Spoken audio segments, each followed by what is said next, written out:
Hello everyone! Welcome to another vlog! So for today's vlog, mag-house tour tayo dahil baka magiging busy na ako kasi work tayo.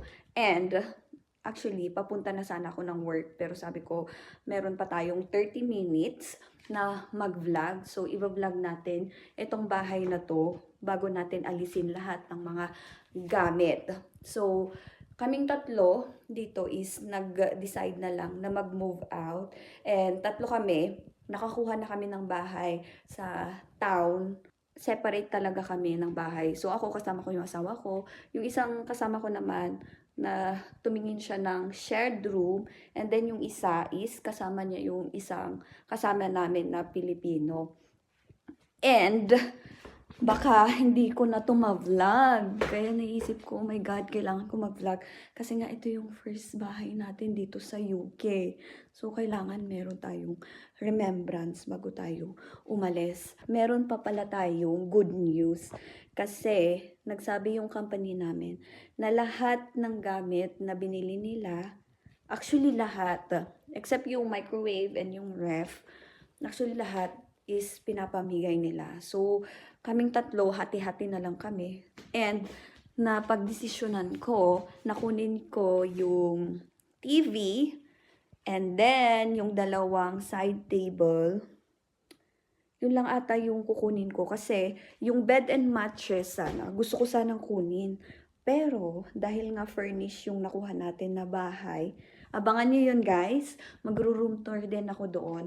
Kailangan ko lang ayusin kasi nga may mga gamit pa tayo dito, kaya kailangan nating ilipat doon. And then, pag naayos ko na, mag-house tour din tayo. And, ano ba? Saan ba tayo mag-uumpisa? So, hindi na ako lalabas. Dito na lang tayo sa entrance. Ito yung entrance, guys. Ayan. Entrance. So, papakita ko na lang yung place. Hindi ko na ipapakita yung sarili ko kasi nga medyo wala pa tayong 0.5. Kaya ang lapit-lapit, guys. So, papakita ko na lang yung place. Yan yung entrance door namin. And then, pag haharap ka dito, meron siyang hagdanan. And then, merong way dito. So, itong way na to, meron yung mga lalagyanan ng mga vacuum, mga panlinis, andyan guys, mga mop. And then, dito is the dining, the lounge. Ayan, yung lounge. And yung kitchen. Dito naman guys, dito yung uunahin natin. So, itong sofa is pinapamigay din ng aming company. Pero yung isang kasama namin is kukunin niya. So, meron tayong table dyan, and then TV, and then yung stand ng TV. And then, eto guys, nakikita nyo to, itong heater. Ayan, old style sila dito guys. Or, hindi lang talaga siya old style. Siguro ganito lang talaga yung kanilang heater. And then, eto, gumagana din to. Electric, ano ba tawag dun? Basta yan. Hindi ko alam kung anong tawag. And then, etong dining table. And then dito, yung ref, yan na ref is, binigay ko na lang sa isang kasama ko. Kasi nga, medyo maliit yung ref daw nila. And, dun sa tinitirhan ko kasi, meron ng fridge. So, binigay ko na lang yan. And then dito, is, hindi ko alam kung anong tawag dito. Pero, actually dito kami nagsasampay ng mga damit namin. And, dahil nga maliit yung room ko, andito yung cabinet ko. Ayan. And then, sinasabit namin yung mga damit namin dyan. And then, dito naman is the kitchen, guys. Ayan. Kitchen. Madaming cabinets, drawers na pwedeng paglagyan. Ito is the microwave, etc. and the oven. So, meron din silang basurahan na binigay sa amin. Then, meron kaming dishwasher, pero hindi namin actually ginagamit yan. Ginagamit lang namin pang patuyo. So, lalagay namin dyan. And then, yung mga pots. Ayan, more drawers, more cabinets. And then, meron kaming 4 na stove dito. So, madaming paglulutuhan. And then, yung rice cooker. Alam niyo guys, yung boss namin ang bumili ng rice cooker. O, diba? Alam nila na rice is life. Diba guys? And the jasmine rice. Ayan. Sa boss din namin to. Kettle, microwave. Oven pala yung andun guys. And then, of course, meron tayo washing machine. And kailangan kong ilabas pala yan. Kailangan natin isampay. And, yan guys. Yan lang ang kitchen namin. Sobrang ganda actually. Yan yung light sa taas. And then, dito sa labas guys. Dito, hindi na ako lalabas guys. Tinatamad ako. Ayan, sa amin din yan. So, minsan nagsasampay kami dyan. And then, of course, sakala ko makakalimutan ko, sa taas. Punta tayo sa taas. Ayan. Ang stairs. Kailangan natin tumaas. Ang mga window dyan. Malaking window. And then, may door tayo. 1, 2, 3, 4. Ito is the bathroom and the toilet. Ito naman yung isang kasama ko. Ito yung isang kasama ko. And doon yung aking room. Ayan, naglabas siya ng kanyang mga bedsheets. Dito yung unahin natin, guys. Yung toilet. Ayan, may bathtub siya. Pero hindi na din namin ginagamit. Ayan, yung mga sabon namin. Meron ding mirror and sink, of course. And dito din yung aming toilet. And then, pagpupunta tayo doon, dito yung aking room. Ayan, maliit lang siya. Yung bed ko is single bed. And ang maganda dito, meron din siyang window. Actually, naka-open yan. Ayan yung mga kapitbahay ko. Na-open yan. And ang maganda sa maliit na room, pag winter, hindi masyadong malamig. Pero pag summer, sobrang init. Yun naman ang cons. Ayan, pros and cons and disadvantage. So, meron tayo ditong heater din. Then, ito yung sinasabi kong hihingiin ko. Itong dalawang side table kasi parang static siya. Ayan, nabawas-bawasan ko na yung mga gamit ko. Ito, nakuha ko din sa basurahan. Tinapon nila. And lininisan ko lang.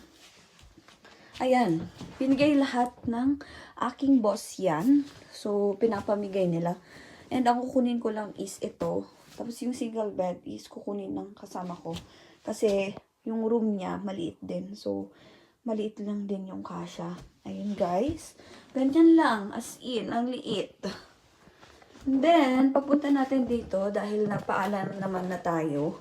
Pero, sabi niya, naglaba pa naman daw siya ng kanyang mga bedsheets. Ayan. Sobrang luwang nito guys. Hindi ko alam kung double bed yan. Pero I think it's double bed. What do you think guys? Or king. Ayan, gantong space din. Actually, sobrang laki nito guys. Ayan. May space sila. And malaki din yung heater. Ayan. And then, yung drawer nila is dito. Same sa kasama ko. Pero hindi na kasi ako nagpaalam sa kanya. So, ayan. Pinapamigay lahat yan ng aming boss. Which is, kukunin na lang namin. Pag-uusapan muna namin kasi yung truck, hindi pa namin alam kung saan kami mag-a-avail. Pero sobrang ganda guys. O, diba?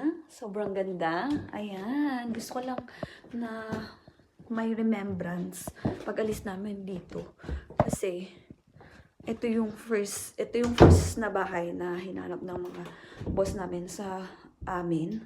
And, sobrang thankful kami, actually. Kasi, nung unang pumunta kami dito, ready na lahat, as in. Kasi yung una is yung dalawang kasama ko, November dumating. Tapos ako, December. So, ready na lahat actually. Sobrang ready na lahat yung mga gamit. Walang, as in, mahanap mo talaga lahat. Kasi, yung agency namin, nagbigay pa ng mga sabon namin, ng mga kakainin namin pag December, mga kakainin namin. ng ilang weeks. So, may mga sardinas. And then, yung boss pa namin nagbigay ng pera sa amin para sa aming first month dito na expenses sa mga pagkain na kukunin namin. And, yeah, gusto ko sana kukunin ito. Pero, wala akong space, wala akong bodega doon sa bahay na kinuha ko. And kung kukunin ko to, so alangan naman alisin ko yung yung sofa doon, 'di ba? Ayun lang. Yun lang, guys. Yun lang yung aking ikukwento. Ano pa ba yung mga gusto kong ikwento? Kasi aalis na talaga kami. And hindi ko alam kung kailan ko to i-upload. Today is October 7, Monday. And aalis kami dito ng October 31, 2024. And nakakasad siya actually kasi nga malapit lang yung work ko dito. Like 5 minutes walk lang.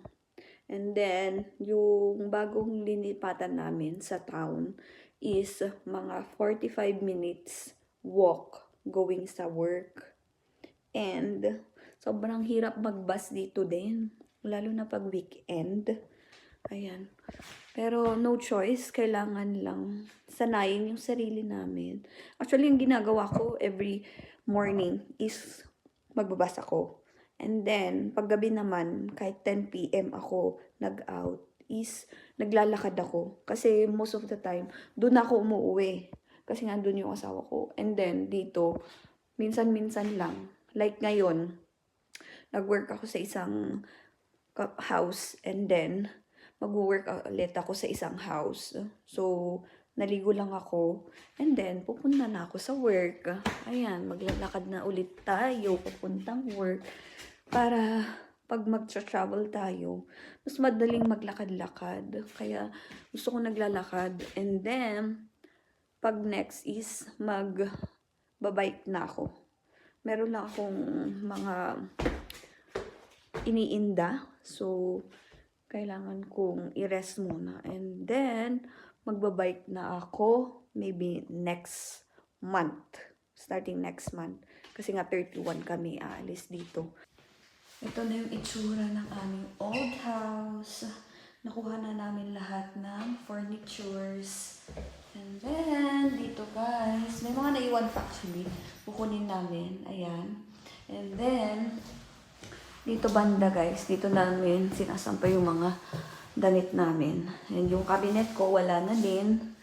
And, dito naman sa aming kitchen.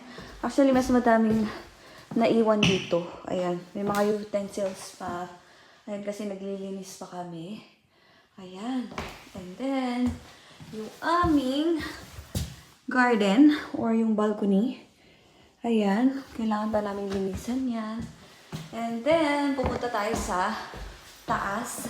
Kita ko sa inyo. Yung taas. Kasi wala nang mga nakalagay. So, ito yung stairs. Papunta sa aming room and sa toilet. Toilet. So, this is our toilet. Ayan. Wala na ding mga nakalagay dyan. And then, ito yung isang room. Ayan. Wala nang mga gamit. Ayan. Ganito yung itsura niya, guys. Ayan. And then, pupunta tayo dito. Isang kasama ko. May mga naiwan pa siya din. Mga boxes. Ayan. And of course, ang aking room. Yes. Ayan. Ang aking first room in UK. Ganito lang siya kaliit actually, yung room ko. So, kung titignan mo dito, ito yung pa ako. Tapos yan na yung room ko. So, pupunta tayo doon para iba-ibang angle. Ayan. And then, yan. Wala na guys. Wala na kami masyadong gamit. Yung mga kasama ko, meron na din silang mga bahay-bahay. So, may bahay na din ako. May bahay na din yung isang kasama ko and yung isang kasama ko. So, magkakahiwalay kami tatlo. Good thing is, meron na kaming mga apartments and flat. Yun naman ang pinaka-importante. So, it is a goodbye. Goodbye na talaga ito with a smile. Siyempre, kasi lahat ng bagay is may changes, but changes is good. Kasi lahat, tatlo kami, may mga lessons kaming makukuha, like growth, kasi magsasarili na kami, kanya-kanya na kami. Pero syempre, pag may kailangan ng isa't isa, magtutulungan pa din kami. Which is good, okay? And that's all, guys. This is my old apartment vlog. So thank you for watching. Always positive, always choose happiness without wrecking anyone's happiness. And if you want to be it, is it. Bye, guys.